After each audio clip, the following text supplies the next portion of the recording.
ছেলেদের স্কুল না থাকলে সকাল সকাল একদমই ঘুম থেকে ওঠা হয় না।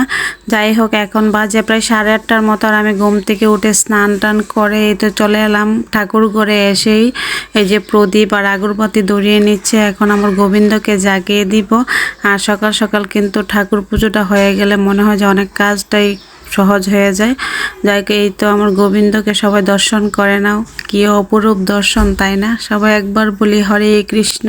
কিছুদিন আগেও কিন্তু একদমই ফুল পাওয়া যেত না, আর এখন দেখো অনেক ফুল ফুটে গেছে। আর মা কিন্তু অনেকগুলো ফুল তুলে এনেছে আজকে, আর সেই ফুল দিয়ে আমি আমার গোবিন্দকে অনেক সুন্দর করে সাজিয়ে পুজোটা দিয়ে দিয়েছি।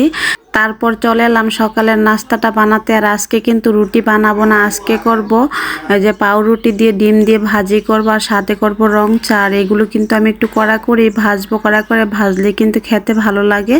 এই যে হয়ে গেল। প্রতিদিন কিন্তু একই খাবার খেতে একদমই ভালো লাগে না, তাই চেষ্টা করি এক এক দিন এক একটা করার। আর এদিকে দেখো রং চাটা কিন্তু আমি একটু কড়াকড়ি করে নিয়েছি, সবাইকে দিয়ে দিলাম, সবাই খেয়ে নিয়েছে। এখন তো আমি দুপুরে রান্নাটাও বসিয়ে দিয়েছি। আজকে কিন্তু অনেক কিছুই রান্না করব, কারণ হচ্ছে কি আমার এক ভাইকে বলেছি দুপুরে খেতে, আর তার সাথে এক ননদকে।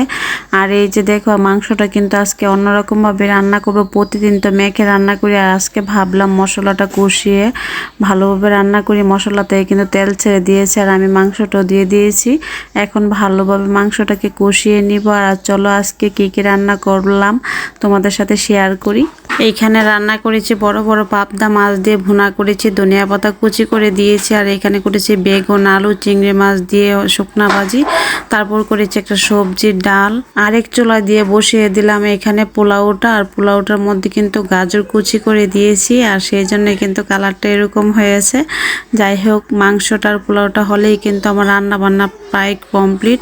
আর এদিকে দেখো মাংসটাও কিন্তু কষানো হয়ে গেছে। এখন আলুগুলো দিয়ে আর একটু কষিয়ে তারপর আমি এখানে গরম জল করে রেখেছিলাম, ওই গরম জলটাই কিন্তু মাংসের মধ্যে দিয়ে দিব।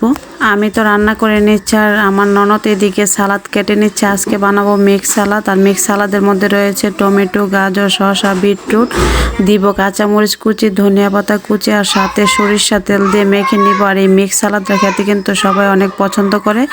যাই হোক, দুপুরে খাওয়া দাওয়াটা তোমাদের সাথে শেয়ার করলাম না। এখন বাজে প্রায় 10টার মতো। ওর পাপা নিয়ে আসলো তরমুজ, আর তরমুজটা কি লাল টুকটুকে হয়েছে দেখো।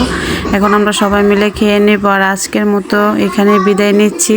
ভিডিওটি ভালো লাগে একটা লাইক কমেন্ট করে দিও, আর সবাই ভালো থেকো সুস্থ থেকো। Bye bye, tata.